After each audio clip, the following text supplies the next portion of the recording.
The evidence was hiding in plain sight. Royal family trees carefully maintained for centuries, all pointing to the same impossible conclusion. Every major European dynasty, every ruling house that claimed divine right to govern, every bloodline that shaped the modern world, they weren't separate families competing for power. They were branches of the same tree. A tree with roots that stretched back to something history books refused to acknowledge. Tartaria. The investigation began with a single photograph discovered in the Habsburg archives. Dated 1847, it showed 3 individuals standing before an enormous architectural structure. 2 wore European court dress. The third, significantly taller than his companions, wore clothing that matched no known European fashion. His features suggested Central Asian ancestry. The caption, written in German, identified him as Administrator of Eastern Territories. This photograph shouldn't exist according to official Habsburg records. No Eastern Territories administrators appear in governmental documents from 1847. No individuals of such extraordinary height served in documented court positions. Yet there he stood, clearly integrated into Habsburg administrative hierarchy, representing something that official history claimed never existed. The discovery began with genealogical records that didn't add up. Marriage certificates that appeared overnight, bloodlines that started from nowhere and suddenly commanded empires. Noble houses with suspiciously recent origins claiming territories that maps from decades earlier had labeled as Tartarian. The pattern repeated across continents with mathematical precision. Start with the Romanovs. Official history traces their lineage to the Rurik dynasty, a clean succession stretching back centuries. But dig deeper into the actual documentation. Beyond the carefully curated royal narratives, and gaps appear. Not small inconsistencies, fundamental breaks in the genealogical chain that suggest something was reconstructed rather than inherited. The marriage records tell the story. Catherine the Great, born Sophie Friederike August von Anhalt, Zerbst-Dornberg, arrived from a German principality so minor, it barely warranted a footnote in contemporary maps. Yet within years of her arrival in Russia, she commanded an empire spanning 11 time zones. The official explanation credits her intelligence and political acumen. But intelligence doesn't explain the architectural evidence. The buildings she commissioned weren't just large. They shared specific design elements with structures thousands of miles away. The Winter Palace in St. Petersburg contains architectural mathematics identical to government buildings in Vienna, in London, in Beijing. Not similar. Identical, the same proportion systems, the same spatial relationships, the same technical knowledge about load distribution and harmonic resonance. This wasn't coincidence. This was inherited knowledge. Knowledge that suggested the architects, the engineers, the craftsmen all drew from the same source. A source that predated the official founding dates of these supposedly separate empires. Move west to Britain. The House of Hanover imported from German territories in 1714 to secure Protestant succession. Again, the official narrative provides documentation, parliamentary approval, legitimate genealogical claims, proper constitutional process. But examine the German principalities these monarchs originated from, and the same pattern emerges.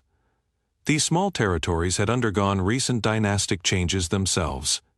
New families, new crests, new official histories, all established within a generation of being called upon to provide British royalty. The genealogical trail doesn't extend backward naturally. It appears to have been constructed forward from a predetermined conclusion. George I arrived in Britain speaking no English, yet somehow commanded the loyalty of an established aristocracy. He brought architects who built structures remarkably similar to those appearing simultaneously across other European capitals. Buckingham Palace's major renovations during this period employed construction techniques that matched those being used in Vienna's Schattenbrunn Palace. and Madrid's royal palace reconstruction. The coordination problem becomes impossible to ignore. How did supposedly rival empires develop identical approaches to monumental architecture? How did German engineers working for British monarchs employ the same mathematical principles as French architects serving Bourbon kings? The official answer credits the influence of classical revival and shared aesthetic trends. But aesthetics don't explain structural engineering. These buildings required specific technical knowledge, understanding of acoustics, of atmospheric electricity, of water circulation systems built into the very foundations, knowledge that took generations to develop and perfect. Yet it appeared simultaneously across unconnected cultures, implemented by dynasties that officially had no contact during their supposed periods of architectural innovation. The Habsburg case proves most revealing. Their empire stretched across Central Europe, connecting territories that contemporary maps had labeled as Tartarian just decades earlier. The transition from Tartarian control to Habsburg rule happened without documented conquest, without recorded resistance, without the massive administrative changes such territorial absorption would require.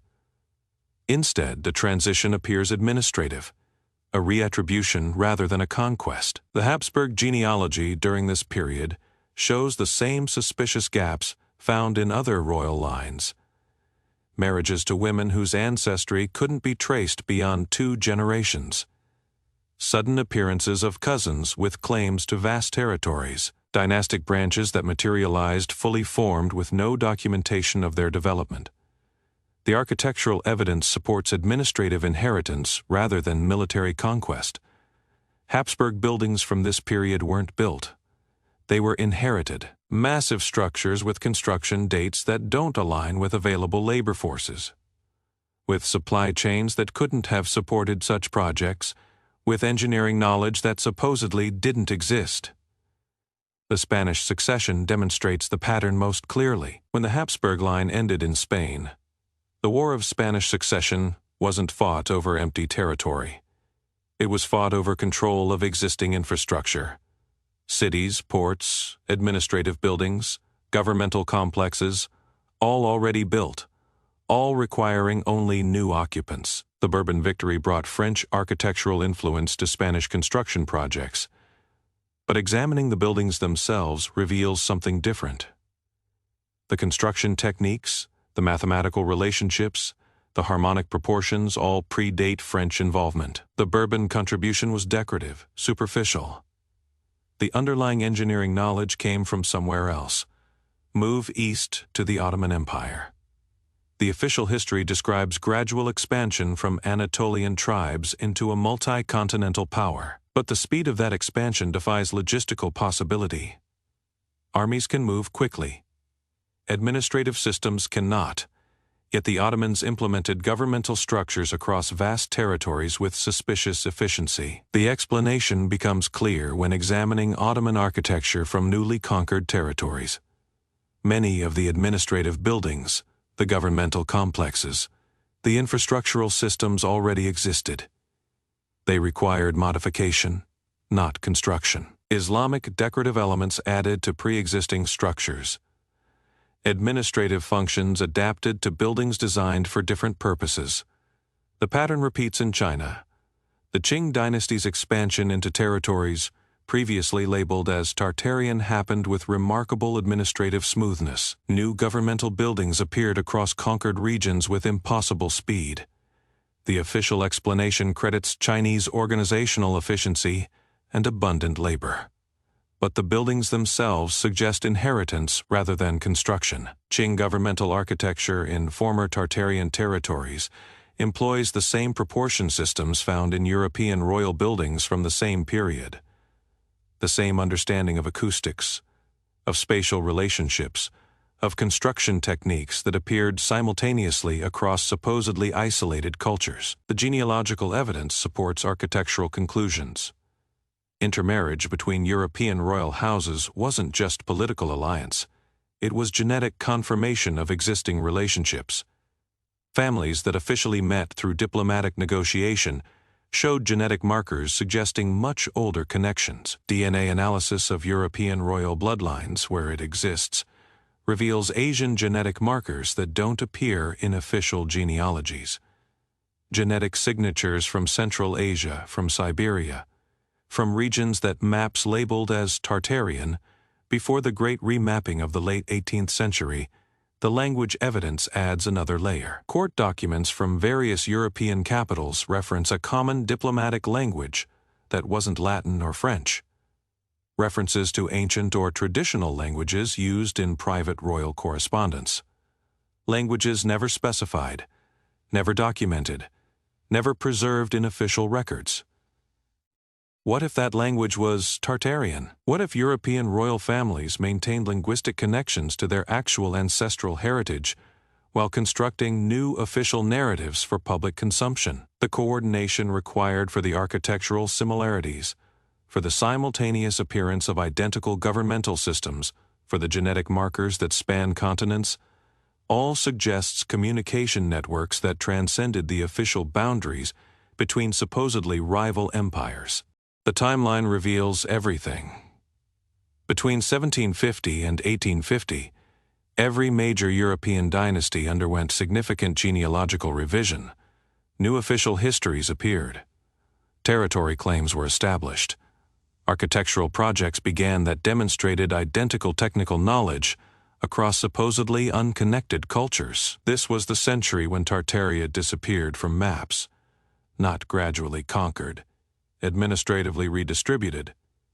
The vast territories that appeared on 18th century maps as unified Tartarian regions were divided among European powers that claimed them through genealogical right rather than military conquest. The royal families weren't conquerors. They were inheritors, heirs to a territorial system that predated their official founding dates. The genealogical revisions weren't fabrications. They were revelations of connections that had been maintained privately, while public narratives emphasized separation and rivalry. The systematic destruction becomes impossible to ignore when mapped chronologically. Between 1789 and 1845, over 200 significant fires destroyed royal archives, genealogical records, and administrative documents across Europe. Not random accidents. Targeted erasure occurring at precisely the moments when old records would contradict new official narratives. The fire at Vienna's Imperial Archives in 1823 destroyed documents relating to Habsburg territorial claims in Eastern Europe. The blaze at St. Petersburg's Genealogical Library in 1837 eliminated Romanov family records predating 1750. London's Royal Manuscript Collection suffered water damage in 1834 that rendered pre-Georgian documents illegible. Each incident occurred during periods of dynastic consolidation, removing evidence that would challenge newly established bloodline claims. Insurance records from these incidents reveal suspicious patterns. Many fires started simultaneously in multiple locations within the same building. Temperature patterns suggested accelerants were used.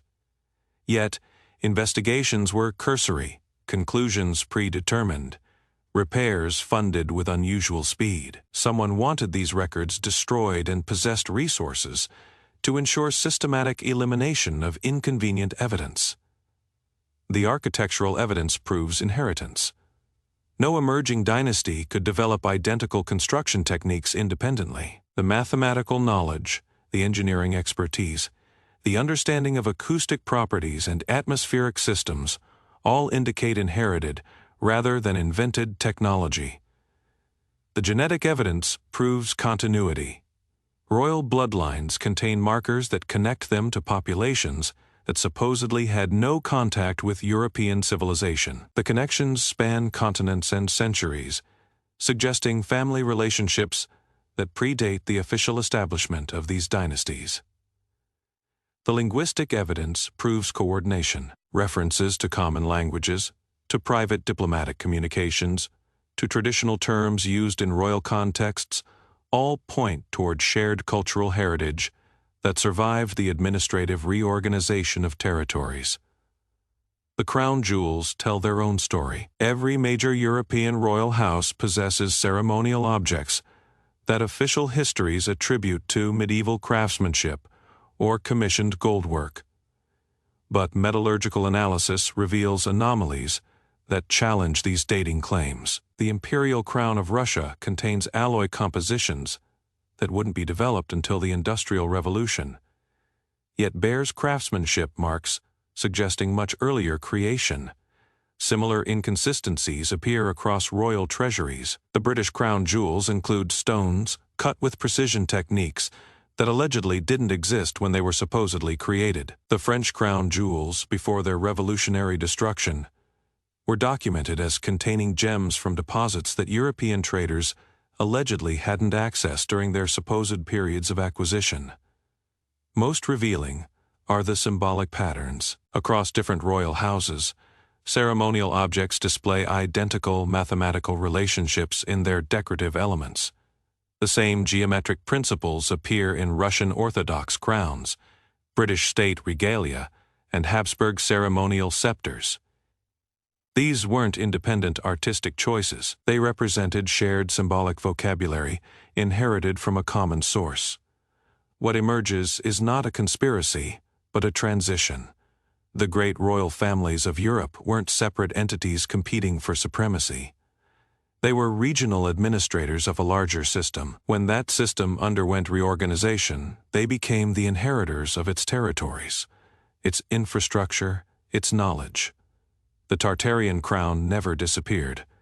It was divided among its heirs. The same bloodline that once governed vast territories as a unified system began governing those same territories as separate kingdoms, empires, and principalities. The appearance of rivalry masked the reality of familial coordination. This explains the impossibilities, how identical architecture appeared across unconnected cultures, how governmental systems of remarkable sophistication emerged with suspicious speed, how genealogical claims to vast territories materialized without documented conquest or absorption. The royal families weren't building empires. They were inheriting portions of an empire that already existed. The Great Remapping wasn't conquest. It was a state division. The architectural projects weren't construction. They were renovation and reattribution. The evidence remains visible in every European capital, in the buildings too sophisticated for their supposed construction dates, in the genealogies that begin from nowhere and suddenly command continents, in the genetic markers that connect bloodlines across impossible distances. The Tartarian crown still rules. It just rules through multiple heads instead of one. The same family, the same bloodline, the same inherited knowledge divided among heirs, but never truly separated. The greatest empire in human history didn't fall. It evolved. And its descendants still govern the world. They never stopped controlling. The modern implications remain visible to anyone willing to examine them. International banking families with genealogical connections to European royal houses. Corporate dynasties whose founding dates coincide suspiciously with the territorial redistributions of the early 1800s. Political alliances that transcend supposed national rivalries, operating through networks that mirror the old Tartarian administrative structure. The architectural evidence persists in every major capital. Government buildings employing identical proportion systems across supposedly independent nations. Infrastructure projects that demonstrate coordinated planning on continental scales. Construction techniques that appeared simultaneously across cultures that officially had no contact. Most telling are the genetic studies that royal families consistently refuse to authorize. Modern DNA analysis could definitively prove or disprove genealogical claims that have justified centuries of governmental authority. Yet these families, obsessed with documenting their heritage through portraits, artifacts, and ceremonial objects, show remarkable disinterest in genetic verification of their official bloodlines. The silence suggests they already know what such studies would reveal: that the crown never fragmented, that the empire never ended, that the Tartarian inheritance continues through bloodlines that learn to rule from behind the facades of separate nations maintaining coordination while projecting competition, preserving the ancient administrative system through modern governmental structures that most people never recognize as extensions of something far older and more sophisticated than official history acknowledges.